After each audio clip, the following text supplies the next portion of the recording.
What's happening, everybody? Welcome back. This is Forgo, and the patch notes have been revealed. So let's take a look at these things. Let's see what it all entails in this Eternal update. The live stream was actually pretty good. I saw a lot of great looking skills, and let's get into it. So we got one new character, and we have two new uniforms, and there will be more. And this is going to be a patch. It's not like an actual update that has a long maintenance period. It's just a patch that's going to come in waves. So that's actually pretty cool.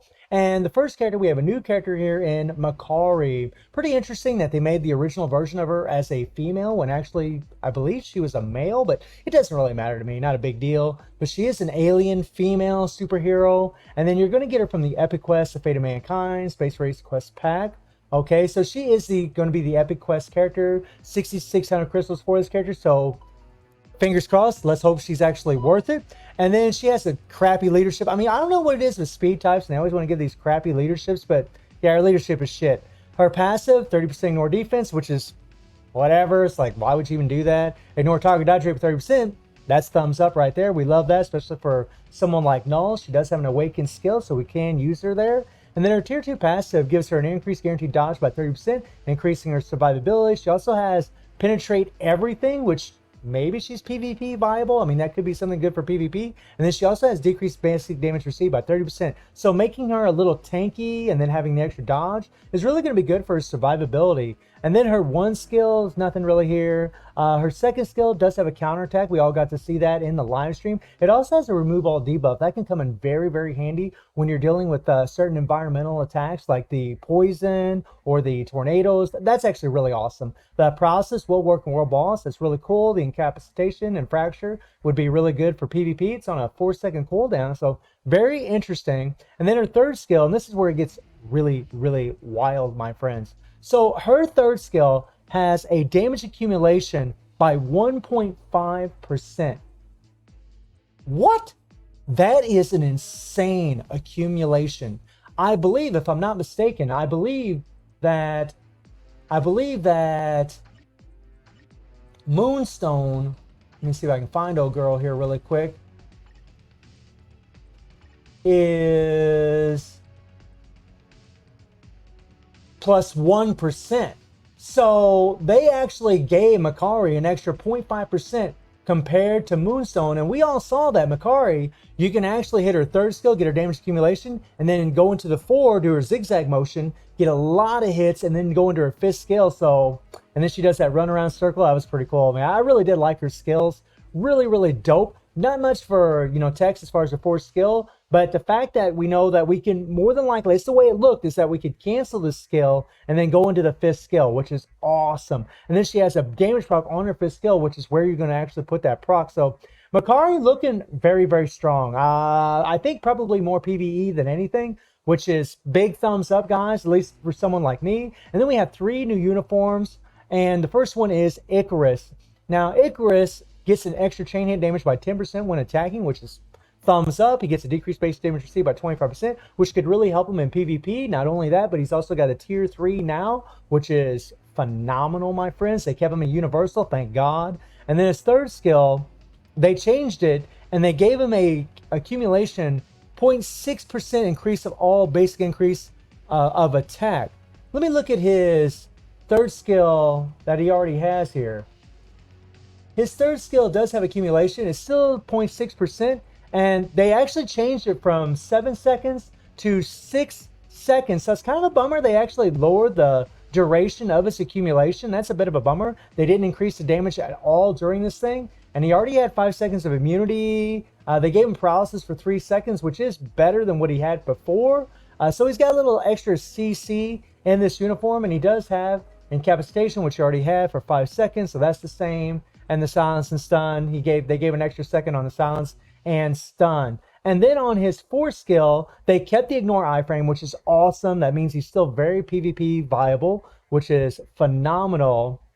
And you can still move it around, which is great. And then it also has CC. So he's got, a little extra CC in this uniform. He's got the chain hit damage. He's still got the ignore iframe. So, I mean, it looks like he's going to be bumped up quite a bit. He's got the 4 seconds of invincibility on the 4, which is nice. And then we scroll down here a little bit more, and we get to Makari, who's a very interesting character, our Crystal Wall character. And as far as the uniform, they're going to give her a 10% recovery of max HP on a 1 second cooldown.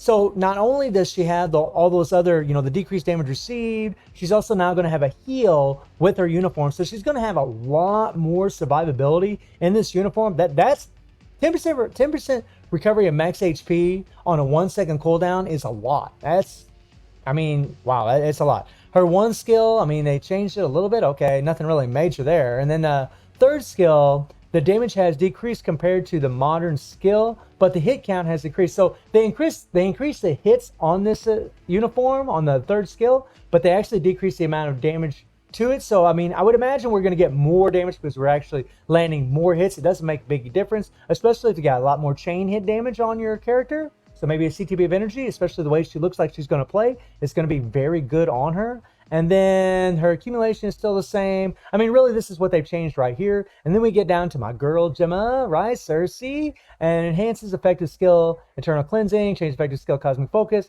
And then she gets a 30% recovery increase of recovery rate. So she's going to heal at a faster rate compared to what her base kit was. And then her decreased basic damage received by 30%, making her a little bit tankier. She's still a blast, okay?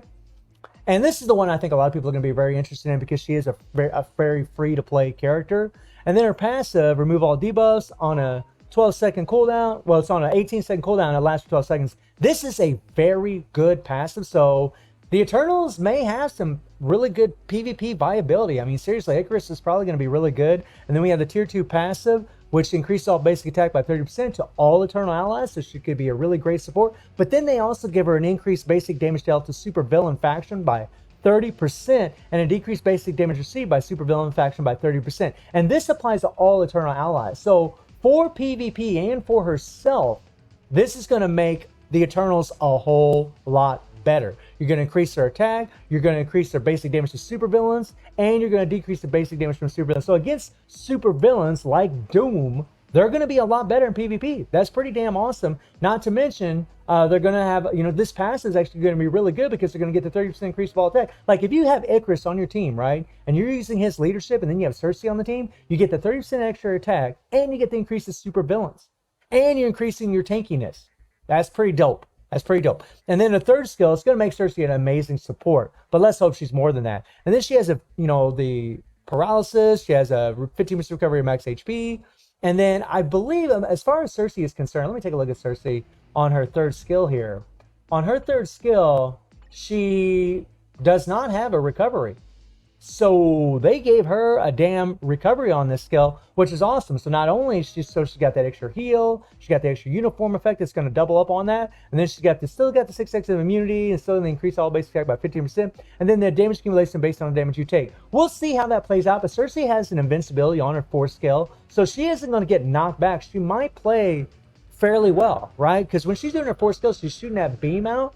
She could take damage fairly easy, I would think, and still get all the residual damage from the 5 and still get the accumulation from the 3. So Cersei might play really well, and I see that they got her cooldown fairly low, which is nice. And then on her 4th skill, the skill effects are the same with modern, but the skill range and hit count has increased. So with the uniform, she's going to have longer range, and she's going to have more hits, which means more damage, which is awesome. Then, of course, we still got the charm. Really, really nice. And then we have Ikaris's Tier 3. And his Tier 3, deals burn. He's got stun, silence. Okay. Maybe he's going to be ABX viable. I don't know. Ikaris looks like he might be, good for both. He might be good for PvP and PvE, which would be awesome. That would be phenomenal. That's exactly what I would like to see for this character. He's absolutely deserving of it. But he has to penetrate everything, which is awesome. And then he's got the invincibility. He doesn't have a remove all debuff, which kind of sucks. But he does have a damage proc on his Tier 3. And then you scroll down here, and you go ahead and take a look at his Tier 3. And it looks pretty sick, I gotta say. He shoots the beam out from his eyes. I do like it. There's really only so much Netmarble can do when you have over 240 characters in this game. Tons and tons of Tier 3s. But I do like it. I do like it. And then we get to the awakened skills for Cersei and Makkari. And they both have paralysis, which is nice. They both got the critical rate, critical damage bumps. They ignore target dodge rate by 70%, which is awesome, especially for Null. Awakened skills really are awesome because you already have them skills ready whenever you jump into the fight. They both have 8 seconds of invincibility. They both got the remove all debuff. But one difference I am seeing in here is that Makari actually has, holy crap, she has got increase. She's got a 100% chance to increase critical damage by 50% on critical attacks for 12 seconds. So when you do your awakened skill, even in the rotation afterwards, this is still going to be up. So she's going to be maxing out 250 critical damage. So she's going to hit like a truck. That's pretty much what it means. Whereas they didn't do that for Cersei, those peckers. I really wish they would have done that. It looks like maybe they're going to make her more of a support. They did give her a damage proc, but it's only by 35%. This critical damage bump is massive. And then you got the all basic attack by 25%, which is pretty typical of these things. And basic defenses by 25%. And yeah, so it looks like Makkari's awakened skill. I mean, Makkari's looking like a very powerful PvE character for sure. Looking like Cersei's going to be more of the combination of a support and PvE. Definitely going to be a great support for Makkari and for Ikaris, obviously. And then obviously the other characters that we're going to get in the future. But yeah, I mean, it's looking like a pretty well-rounded update so far. Or Cersei can realize and transcend potential through the epic quest, which we already know. So, you're going to be picking each of these characters for the story and play them one at a time through the story and epic quest. And then Makkari can be advanced up to tier 2 through the epic S reward. So please realize and transcend potential as usual with other heroes. They show the awakened skills. We actually seen those in the live stream. And then we have the new epic quest, which a lot of us are very interested in. I really like that they're doing something different here. And they're actually, letting us play one story at a time. Hopefully the stories are different. Right? We don't want to see the same thing, kind of like what they did with Marvel Future Revolution. That was something in that game I really liked, is that they had a little bit different story, but you still face the same bosses. So we'll see how this plays out. And then you scroll down here and you can see the Fate of Mankind, which is the name of the new epic quest. Unlike previous epic quests, the Eternals epic quest can be progressed by selecting the stories of each Eternal hero after completing the prologue at the beginning, which I've already explained. And then we got the Fate of Mankind. I mean, they're just explaining that, you can play each character. You can play one character at a time for each of the stories.